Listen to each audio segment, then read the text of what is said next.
Chile cuando estamos hablando de educación. Vamos a conversar con Francisco Covarrubias, ex de Tolerancia Cero. Gracias por estar acá, Francisco. Gracias por la invitación. Actual rector de la Universidad Adolfo Ibáñez. Sí, la verdad que fue como volver realmente a un lugar donde estuve casi 5 años, así que muy a gusto. Puedo decir que en mi casa. ¿Qué tanto, para partir, qué tanto se produce el remesón, el shock, desde, por ejemplo, tu actividad en la televisión, que probablemente te hace que la gente de repente te ubique, te conozca, etcétera, a que pases a ser el rector de una universidad que tiene características totalmente distintas a la tele? Sí, el trabajo del rector siempre es más oculto que el trabajo en los medios. Efectivamente me ha tocado mucha gente muy cariñosa, se nota la sintonía que tiene Tolerancia Cero, además que me dice, lo he hecho mucho de menos en Tolerancia Cero, empiezan a hacer comparaciones que no quiero, no quiero entrar en ellas, o me empiezan a decir que le gustaría que yo estuviera, o que, en fin. La gente es muy cariñosa, hay gente que también es un poquito más agresiva, pero siempre. Lo que quiero decirte es que, bueno, son etapas en la vida. Yo como columnista llevo 15 años en el Mercurio, en la radio estuve 9 años, en la radio Tele 13, acá estuve casi 5 años. Ahora por la cantidad de trabajo que significa y también por una cierta menor exposición a la cotidianidad que obliga el estar en el día a día de los medios de comunicación, entonces he tenido que optar. Ahora, Francisco, tú llegas a hacerte cargo de una universidad, probablemente una universidad, por lo menos lo digo yo reconozco y tengo que hacer el disclosure que yo fui profesor de la Universidad Adolfo Ibáñez y por lo tanto lo que voy a decir a continuación está un poco sesgado, pero dificulto que haya un campus más precioso que el campus de la Adolfo Ibáñez en las faldas de las cordilleras, sí, aquí en Santiago. ¿Y conoce el de Viña? Sí, también conocí el de Viña. También es maravilloso. También es muy bonito. Sí. Es la misma arquitectura y da cuenta un poco, y acá no quiero hacer publicidad burda, pero da cuenta un poco de una cierta preocupación estética que se asocia a los principios primeros, digamos, de la Universidad de Platón, de la estética griega, donde no da lo mismo donde nos educamos. Y por lo tanto, la búsqueda de una armonización del paisaje, de la arquitectura, de la belleza, finalmente, permite escoger no solo escoger a los mejores, sino que los mejores puedan, en el fondo, reflexionar, debatir, educarse finalmente. Ahora, Francisco, estamos pasando por momentos bien tensos en materia educacional. De hecho, tenemos una cosa que se conoce por sus siglas, CAE, que, bueno, tiene bastante complicado no solamente al gobierno, sino que a varios estudiantes. Tenemos una situación, bueno, donde ha vuelto a generarse una suerte de riña, entre comillas, entre las universidades públicas estatales y las universidades privadas, esto mucho más a partir del conocimiento que se tuvo de lo que se le pagaba a Marcela Cubillos en la Universidad San Sebastián. Pero la pregunta es, ¿qué tan diferente es o lo has notado tú o es tú, el ser el rector de una universidad privada versus lo que eventualmente tú has conocido en términos del mundo político, el mundo general, el mundo al que van a salir a la calle los alumnos que se educan en la universidad? Es que bajo el título de universidad privada o también bajo universidad estatal caben muchas cosas y hay muchas diferencias de unos proyectos educativos de otros. De hecho, en el mundo coexisten, si nosotros tomamos las 100 mejores universidades del mundo, la gran mayoría son privadas, pero también hay estatales. Y por lo tanto es una calificación que a mí no me acomoda tanto porque creo que no es tan adecuada para reflejar la realidad del sistema. Yo creo que hay universidades que tienen una vocación de excelencia, de investigación, donde hay universidades estatales y privadas, y hay universidades, bueno, que tienen una vocación docente, y hay universidades que no lo han hecho muy bien, y en el fondo creo que esa lógica de universidad privada y estatal finalmente se rompe cuando hay una vocación pública de por medio. ¿Quién podría decir que una universidad como la Católica, que es privada, no tiene vocación pública. Pero al mismo tiempo, ¿quién podría decir que una universidad como la Diego Portales, donde tú también has hecho clases, o la Universidad de los Andes, o la Alberto Hurtado, son universidades, son privadas, pero que tienen evidentemente vocación pública, y la Universidad Adolfo Ibáñez está dentro de ellas, sin duda? Ahora, Francisco, los problemas del país, mirados desde la academia, entendiendo de que ese es un ente formativo de personas que eventualmente van a ser parte de las autoridades o van a ser parte de quienes tengan capacidad de incidir en los acontecimientos del país.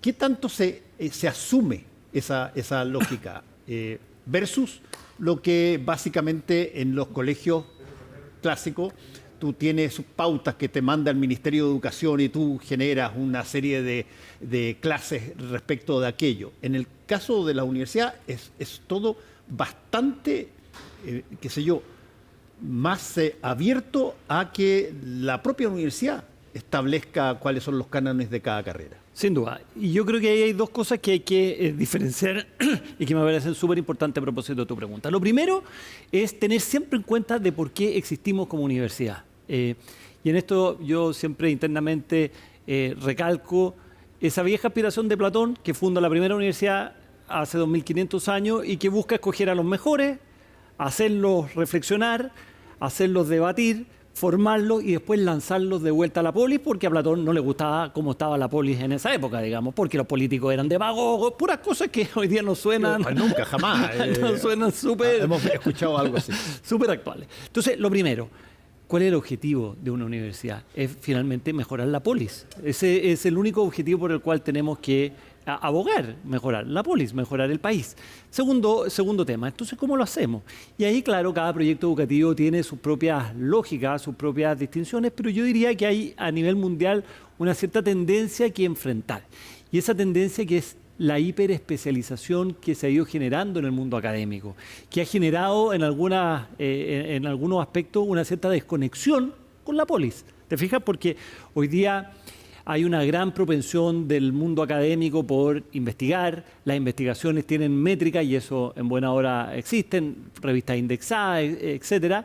Pero qué importante es que ese mismo académico que publica respecto a cosas muy específicas de un determinado autor, de una determinada época y de un determinado concepto de ese autor de esa época, también tenga una mirada, digamos, de la polis.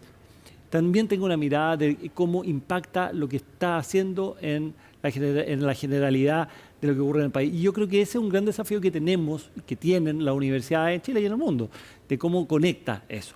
Pero dicho eso, a mí me parece que hay un tercer elemento que es importante, que es frente a este cambio que se está generando. Mira, yo he hecho clases de economía durante 25 años y uno de los autores que me ha enseñado es Adam Smith. Adam Smith escribe Su riqueza de las naciones, el gran libro fundador de la economía, en 1776, justo antes de la Revolución Industrial, 1800, o sea, 25 años antes. Y Adam Smith se da cuenta que viene un cambio enorme en el mundo, que las empresas van a cambiar, que la economía va a cambiar, pero no es capaz de dimensionarlo. Una lumbrera como Adam Smith. Y hoy día estamos en el mundo como en 1776, frente a un cambio que es mucho mayor y mucho más profundo. Es decir, no sabemos cómo va a ser el mundo en 30 años más. No sabemos cuáles van a ser las profesiones de 30 años más. De hecho, y yo lo hice en un minuto de confianza en Tolerancia Cero, han salido varios expertos que han señalado, paren la inteligencia artificial, párenla ahora porque los va a aniquilar. Claro. Una cosa bien brutal. Pero eso, Fernando, es lo mismo que pasó en 1800 con unos grupos que iban a romper las máquinas para tratar de parar la revolución industrial, y eso fue imposible. No es posible parar eso. Y por lo tanto la pregunta es, lo que sí sabemos es que las universidades van a cambiar y tienen que cambiar muy rápidamente, porque el mundo profesional, el mundo de las empresas, los medios de comunicación, todo va a cambiar. Y por lo tanto yo diría que el gran desafío entonces que hoy día tienen las universidades es ser capaces de estar cambiando permanentemente y estar cambiando rápido. Y eso significa entonces que las viejas carreras como las concebíamos nosotros, como estudiamos nosotros, como estudiaron nuestros papás y nuestros abuelos, hoy día empiezan a ser distintas, porque antiguamente, mira, te voy a poner un ejemplo que es bastante gráfico. Las universidades eran como una línea de tren. Tú te subías, se subía todo el mundo a la misma hora, se bajaban todos a la misma hora, iban todos juntos, se bajaban en la estación. Hoy día las universidades tienen que aspirar a ser como una red de metro. Tú entras por un lado, sales por el otro, combinas, haces cosas. Te fijas mucho más modulares, mucho más flexible, donde tú te sales, después vuelves a entrar. Ese es el mundo de las universidades, pero frente a este mundo incierto, donde no sabemos cómo van a ser las profesiones, entonces lo que sabemos es que el cambio va a ser lo que va a marcar lo que viene. Ahora, Francisco, ahí hay dos puntos muy interesantes que se derivan de lo que tú estás diciendo. Una, a ver, ¿cuál es la posibilidad que tiene un ciudadano medio de poder llegar a la universidad? ¿Es difícil en Chile? ¿Es más difícil que en otras partes? Gente que eventualmente podría generar una educación superior, pero que tiene que salir del colegio a trabajar. ¿Cómo se puede hacer para que aquello que puede salir un futuro premio Nobel no se pierda en el intentando? Bueno, esa es la primera. Y la segunda cosa que tiene que ver con la universidad es un poco una derivación de lo que tú estabas diciendo, es cómo se está adaptando el sistema universitario a este flujo brutal de todas las nuevas tecnologías. Sí, mira, respecto a la primera pregunta, yo creo que la universidad no es para todos, pero esto no significa que tiene que estar segmentado de acuerdo a la clase social ni a los recursos económicos. Hay países como Alemania, donde en el fondo casi el colegio te obliga a ir o a la universidad o al gimnasio, digamos que a la educación técnica. Y digamos, en el mismo colegio, la mitad para allá y la mitad para el otro lado. Y tienen sueldos que no son tan distintos tampoco en el futuro. Y por lo tanto, la aspiración de que todos deberían ir a la universidad no parece ser una lógica que tenga sentido. Ahora, lo que no puede existir es que la segmentación esté que una clase social vaya y la otra no vaya, que los que tengan recursos vayan y los otros no vayan, porque como tú dijiste, el talento está repartido en todas partes. ¿Cierto? Y por lo tanto yo creo que, y a propósito de, justo tú decías que estamos en medio de una convulsión de los temas de educación, pero hemos pasado los últimos 20 años con los temas de educación, digamos, que han convulsionado, digamos, la discusión política. A mí me parece que una de las cosas que permitió el famoso CAE es fomentar muchísimo, expandir muchísimo la educación universitaria. Entonces, podremos ver que hay que reformular el CAE, podremos buscar un mecanismo distinto, podremos mejorarlo, podremos hacer lo que queramos, pero efectivamente ahí hubo una herramienta que generó el presidente Lagos que ayudó a que esta segmentación ya no fuera solamente social. Y eso me parece súper positivo.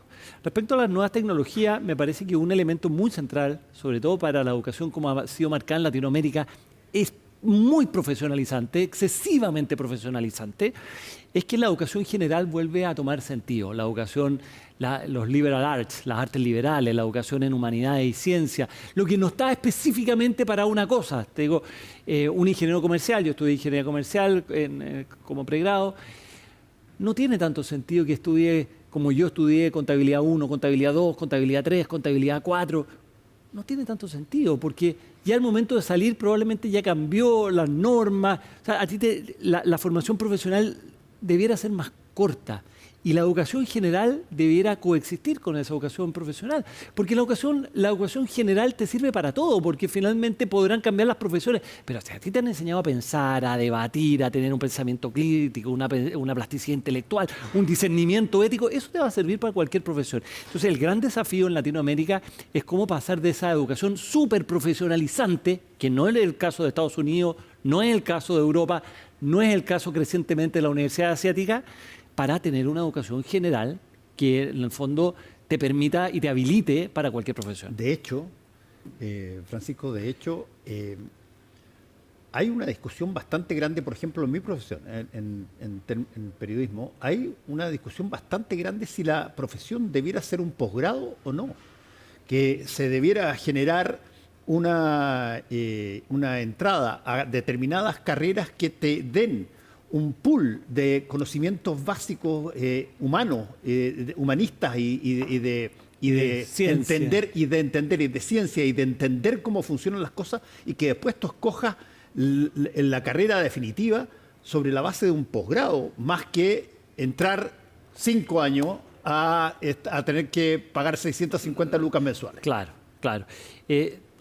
Y esa discusión está en todas partes, porque si tú ves cómo se forma, qué sé yo, un abogado en Estados Unidos, no se forma 5 años estudiando Derecho. Va primero al college, Sí. donde tiene educación general, y después tiene 2 años y medio para formarse como abogado. O sea, lo que tú estás diciendo tiene una validez para todas las profesiones, pero hoy día tiene más validez todavía porque no sabemos cuáles son las necesidades y las habilidades profesionales que se van a requerir en 20 años más. Y por lo tanto nosotros, las universidades, tienen que dar la primera formación, la habilitación para los primeros trabajos y los conceptos generales de su profesión a la cual van a estar invocados. Pero no tratar de enseñarle y de meterle todo el conocimiento existente en la cabeza, porque es tanto el conocimiento que sería imposible. Y si fuera posible, la rápida obsolescencia haría que sería un ejercicio inútil, porque eso ya una vez que a los 3, 4 años ya está obsoleto. ¿Te fijas? Ahora, no cabe la menor duda de que todavía sigue siendo un factor que incluso yo lo he contado. Me ha tocado entrevistar muchas personas y me ha tocado entrevistar a personas que con total y absoluta, yo te diría, qué sé yo, sinceridad, te dicen, ¿puedes decir por favor que yo soy doctor en tal universidad europea, por favor, acá? Porque transmitir tus pedigrís universitarios sigue siendo algo que todavía se aprecia como una suerte de diferenciación del resto del planeta. Bueno, es que eso también es humano, porque el tipo ha dedicado tanto tiempo a eso que a lo mejor quiere... Pero técnicamente el que tú pases por una universidad, en términos, si tú quieres, idílico, debería ser prácticamente un estándar permanente para cualquier persona. Exacto, y hoy día además la tendencia que se empieza a consolidar es la ida y vuelta más permanente a la universidad, no como un hecho único en tu vida, sino que probablemente van a ser carreras más cortas y una reactualización más permanente, cursos más cortos, cosas online, etcétera, A ver, pero que estés eso que estás permanentemente. diciendo me interesa mucho que lo profundicemos. A ver, ¿cómo ves tú que has vivido el mundo de las comunicaciones, has vivido el mundo político, el económico fuera de la universidad? ¿Cómo ves tú lo que básicamente está siendo el futuro de las universidades? ¿Cuáles son las diferencias con lo que eran antes en términos, yo te diría, por ejemplo, de los ramos obligatorios que vas a tener que integrar? Yo supongo que la gente no va a tener que aprender cómo hacer, qué sé yo, una aplicación porque tiene un amigo choro que se lo dice, sino que eso va a ser parte de un conocimiento estándar dentro de poco.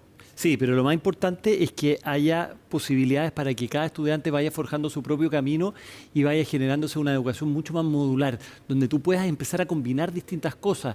Y entonces esa es la lógica de hacer dobles grados, dobles títulos, minor, dobles minor, concentraciones, porque en el fondo lo que existía hasta ahora es una educación donde a todos los formábamos iguales. Y eso no tiene sentido, porque alguno se va a dedicar a una cosa y otro al otro. Y quien mejor debiera saber es el estudiante para que vaya generando su propia ruta. Entonces, más que ir tratando de meter una gran cantidad de cursos obligatorios, lo que hay que hacer es decir cuál es el core de esa profesión.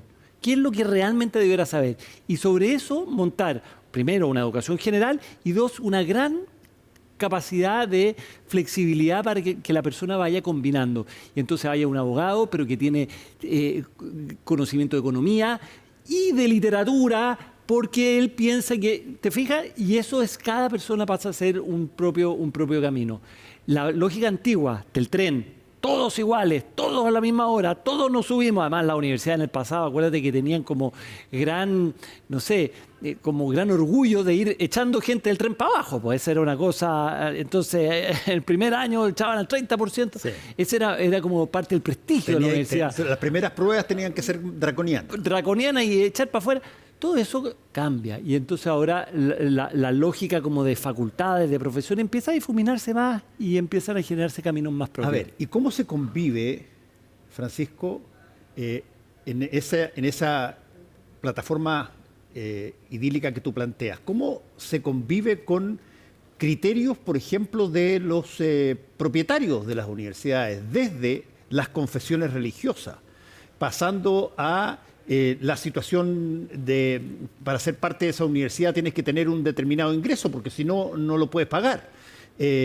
Hasta llegar a tener universidades públicas donde eventualmente cualquiera podría ir si es que está capacitado eso. Y para no perderme, a ver, el sistema de admisión a una universidad, ¿tú crees que debe seguir siendo esta prueba que se hace a final del colegio sobre básicamente castellano y matemáticas, digamos, y una serie de variaciones menores, para ver si es que efectivamente tú entras en el orden que corresponde? Mira, voy a contestar como economista. A ver, Depende. Okay. Depende porque no es blanco y negro. Hay ciertas ventajas de una prueba única, como el caso chileno, que da una cierta admisión abierta, limpia, no discriminatoria, donde si tú tienes el puntaje, entras, ¿ya? Lo que pasa en otras universidades en el mundo, digamos, en Estados Unidos, por ejemplo, donde existe una prueba como el SAT, pero cada universidad tiene su propio sistema, entonces se queda el espacio, como han aparecido miles de escándalos, muchas veces conocidos a través de la prensa, donde en el fondo el hijo del millonario siempre queda. Acá, en teoría, el hijo del millonario, si no tiene puntaje, no queda. ¿Te fijas? Entonces, hay una parte positiva que es no discriminatoria, digamos, en su objeto final. La pregunta es si eso no es discriminatoria de acuerdo a la posibilidad que tienen todos los estudiantes de obtener un buen puntaje, y ahí evidentemente hay un sesgo que está relacionado con el tipo de colegio al cual fue. Entonces, claro, no hay una discriminación final, pero hay una cierta discriminación inicial porque los mejores puntajes están concentrados en determinadas comunas, en determinados colegios, en colegios particulares, etc. Entonces, por eso te digo, depende, tiene una parte buena y una parte mala. La alternativa sería que cada universidad tenga su propio sistema. Hoy día coexiste un poco eso porque hay un porcentaje de estudiantes que las universidades pueden aceptar por sistemas explícitos, claros, de admisión especial. Pero eso deja objeto a las problemáticas que hemos visto en Estados Unidos. Entonces, no es tan fácil la solución. Ahora, dices, ¿hay algo que a ti te parezca, Francisco Covarrubia, hay algo que a ti te parezca que sería muy necesario, ya sea actualizar o colocar o reformar del sistema chileno universitario que se debiera hacer y que no se hace? Mira, yo creo que el sistema chileno universitario, y no lo estoy haciendo como una burda defensa gremial, no es en mi interés hacerlo, digamos, pero en general tenemos un sistema universitario bastante sólido en Chile. Tenemos universidades que están bien rankeadas a nivel latinoamericano. Somos un país chico, no podemos competir con las grandes y mega universidades del mundo. Somos de universidades de investigación selectiva, etcétera, pero a mí me parece que lo que se ha venido haciendo hasta ahora ha permitido que haya un sistema universitario bastante consolidado. En el pasado existieron universidades que lucraron sin permitirse el lucro, porque uno podría discutir si es legítimo que lucren o no. En Chile estaba prohibido y por lo tanto no se podía, y hubo universidades que sí lo hicieron. Creo que eso se corrigió. Y me parece entonces que hoy día podemos intentar mejorar, pero no buscaría reformular ni refundar un sistema que de alguna manera está funcionando bien. Ok, estamos terminando, pero te quiero hacer una pregunta también comparativa, que es, a ver, yo te pongo Harvard, Oxford, Yale, por mostrar una gringa británica y dos norteamericanas, la Sorbona, qué sé yo, 2 o 3 españolas. ¿Qué tienen ellas que a la academia chilena les falta para hacer de la envergadura y de la connotación que tienen?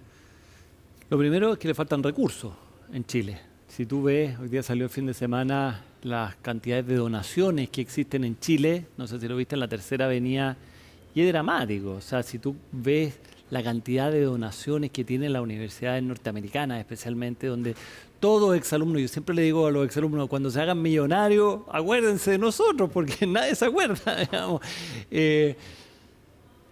Entonces, la cantidad de recursos por estudiante que tienen esas universidades que tú nombraste son infinitamente más altas y están fundamentalmente influidas por donaciones, porque son deficitarias en su operación las universidades. Entonces, primero, recursos. Pero eso es para un grupo muy pequeño de universidades. Después hay otra gran masa de muy buenas universidades del mundo donde no hay tantas diferencias con las buenas universidades chilenas.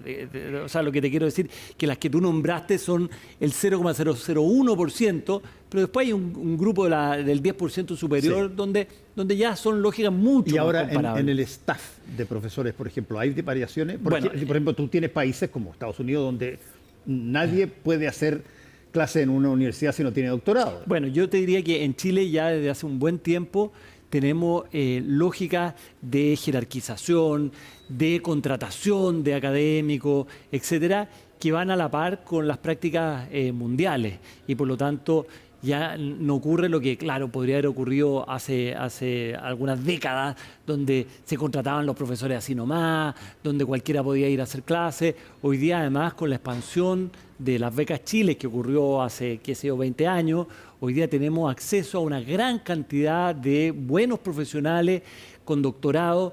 También Chile es muy atractivo para buenos académicos de Latinoamérica y por lo tanto hoy día tenemos un cuerpo académico en las buenas universidades chilenas de un muy buen nivel que está conectado además temáticamente con las universidades incluso de las que tú nombraste. Lo que sí falta en Chile, a mí me parece, es un modelo educativo distinto.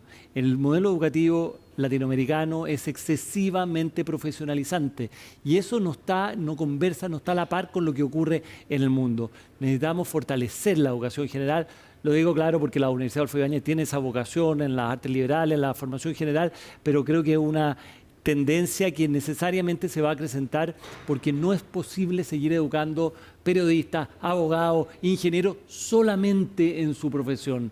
Necesitamos ingenieros y abogados y periodistas que comprendan la complejidad del ser humano. Y para comprender la complejidad del ser humano, tú necesitas de la literatura, de la filosofía, de la historia, y eso te va a permitir desarrollarte en cualquier otra profesión. ¿Y tú tienes la capacidad, por ejemplo, de promover que la universidad en la cual tú ahora ejerces como rector cambie su esquema para poder hacer ese tipo de cosas? ¿Eso es algo que eventualmente nace de una decisión política eventual o nace de cada una de las universidades? Dice, yo quiero tener una base general humanista tremendamente importante y científica, y de ahí en adelante que las personas escojan dónde quieren meterse. Yo, bueno, tú me conoces, yo no puedo, digamos, borrar mi historia. Yo tengo una cierta desconfianza en el Estado y por lo tanto que el Estado venga a decir lo que hay que hacer y lo que no hay que hacer. Me acuerda a John Stuart Mill que dice, en general el Estado llega tarde o lo hace mal, digamos, en general, no siempre, por supuesto.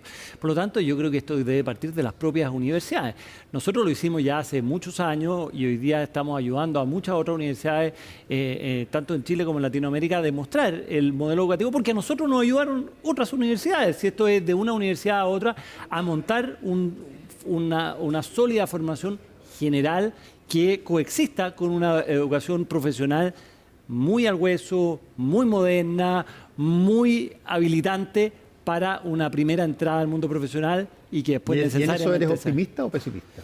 Yo soy optimista porque las universidades se han dado cuenta de la necesidad que tienen, pero soy un poco pesimista de la capacidad de cambio que tengan los sistemas universitarios en Chile. Creo que lo que va a marcar quiénes van a ser las mejores universidades en el futuro no van a ser las que han tenido más tradición, sino que son las que se van a ser capaces de cambiar más rápidamente porque el mundo cambia muy rápido. Francisco Covarrubia, muchas gracias. Oye, no hablamos nada de política. No, pues. Bueno, voy a tener que volver otra vez. Voy a tener que volver otra vez y ahí hablamos de política. Quería hablar con el rector para que me diera la visión de educación superior. Gracias. Súper. Gracias, Fernando.